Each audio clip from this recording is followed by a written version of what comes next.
maybe you're just seeing more of it. You're just getting a little bit more behind the curtain, which is great. We need to do that. I think it's certainly been something that's lacked in this series. I think we have the best drivers in the world. I think we have the best racing on the planet. And I don't say that as a marketing tagline, but there's not enough emotion that is felt for our drivers. People need to know who we are and what makes us tick.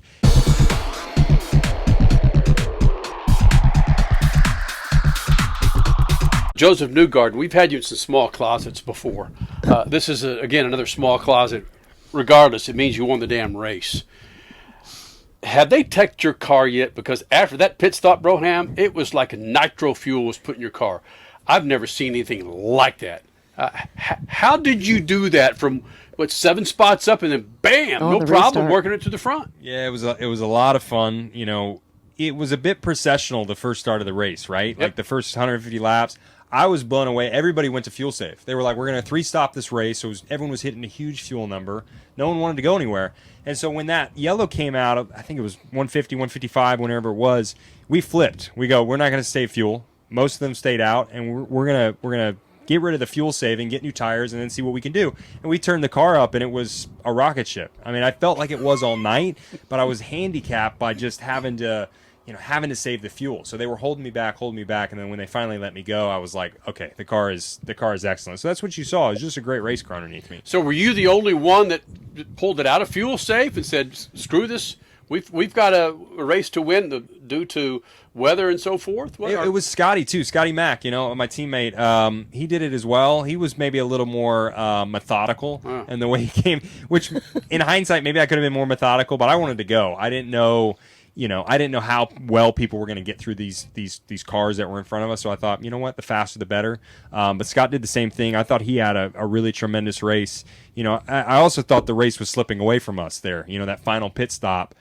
We got caught out coming in behind another competitor, and then Scott slipped by us, and he beat us in the exchange. And I was pretty disappointed, but I'm like, we got to get by him somehow. And so when the rain started to hit, I was disappointed, but then I was excited because when it was clearing up, I go, I'm going to have a restart. I'm going to have an opportunity to go back at him. And we had just enough. He drove me great. I mean, he's an amazing teammate, and he's an amazing driver. I put him up there as one of the most elite guys in the world. So I'm glad to have him as a teammate, but he's hard to beat, and when we're running together and we're competing, it's difficult because we get along so well, but it's a good thing because it means we're, up front trying to win the race. It's reminding me of Scott Dixon, Dario Franchitti back in the day, or Dario Franchitti and Brian Herta, or just some of those guys, the way that they used to just have so much fun off track, but then on track, massive respect for each other too. But yeah, they would say the same thing of, it kind of sucks when you're side by side, but it's your best friend, so everything's okay. So yeah, it's a good, bad situation. I would agree. I think it's very similar to that. I think you've always had that spirit in IndyCar. Mm-hmm. It's very unique. I've never found another motorsports series where people are they're gonna race as hard as possible. I mean, Scott does not give me an inch. He's not giving me anything. He didn't want to lose the race tonight, even on that restart. He tried to pull away as best as possible and hold me back. And that's what you want. I don't want to. Mm-hmm. I'm not going to give my teammate anything, and vice versa. But when we get off the track, we can leave what's on the track on the track. And there's just a tremendous amount of respect in this series that all the drivers have, for the most part. And you have a lot of friendships, and they're tough friendships to have because when you race at this level, we're all here to win. Mm-hmm. I want to be the best. Scott wants to be the best. David Malukas wants to be the best. So it's nice to have that respect and that friendship, but it can be tough. You're torn. When you're on the track, I want to beat him just as much as anybody else, and I wouldn't expect anything different. Okay, so that's the racing side of things. How did Bus Brothers really come together? And seriously, how much fun is that? Bus Brothers has been great. Scott is very funny to me too. He's got amazing one-liners. I love that guy. And we were talking about it. We got along so well in the beginning of our relationship here as teammates that we're like, we should share this. We should do a little video series. We'll go see people. We'll show them a little bit more than just the buttoned up Penske folks, because that's kind of how people think of us, right? Yes. The starch shirts and all that. And look, we are Penske. We like to do things right, and we like to represent our partners as best as possible. But there's another side to us. We want to show people the personal side of Scott and Joseph, and that's what you get on Bus Bros. So we have a little bit of fun on our weekends, and then 95% of it needs to be serious, though, which is what you see on track. Yeah, but Bus Brothers takes that 5% and then personifies it and puts it out to the social media world. But what I've noticed you as well, has it been getting married? Has it been having a baby? Has it been Bus Brothers? You've also become a different person, in my opinion, over the last couple of years, and that's been a fun evolution to follow. It's probably been down to Scott. Scott's not scared. Come on. I'm telling you, he's not scared to be Scott, and I love that. We're at Penske, and obviously, we want to represent ourselves as best as possible. We feel like we get to represent the best in the business, and so we honor that. But Scott is not scared to be himself as well, and he's probably brought out a little bit more of me. I think Bus Bros certainly has given a little bit more peek behind that, because I'm the same person. I've been the same person the last 11 years, but maybe you're just seeing more of it. You're just getting a little bit more behind the curtain, which is great. We need to do that.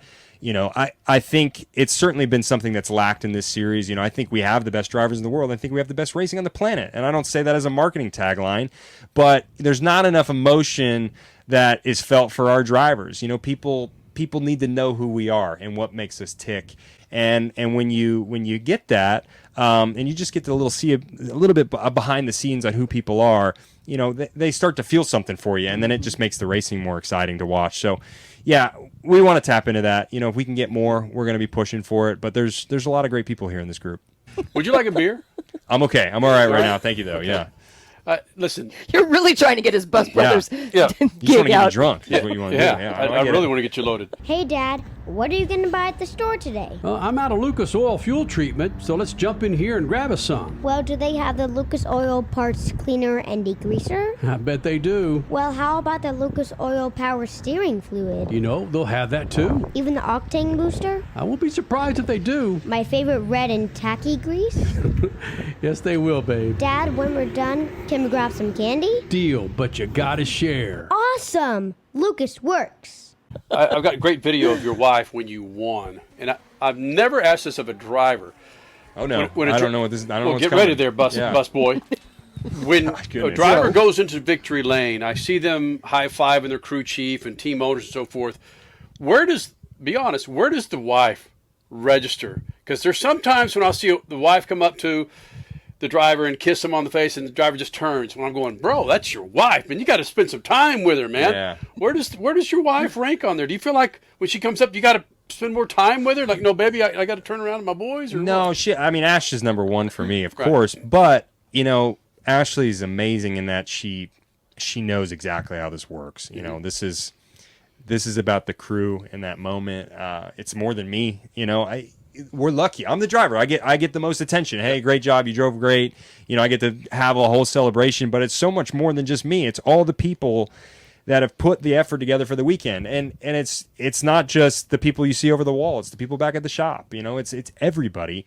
And so I think Ashley, she knows it's their moment too, and she wants them to have. She creeps in there. That's she'll cool. creep in and creeps out. Yeah, right? she's very just sleek. enough. She doesn't want to stay. She just wants to see me real quick. She's happy I'm okay. I'm safe.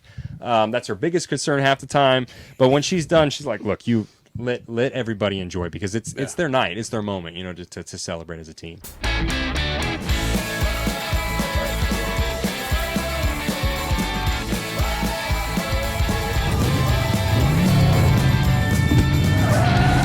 For whatever you do, General Tire delivers. You say she gets it, this racing thing. Is she ever critical of you? Like, oh, that was the worst pit stop ever.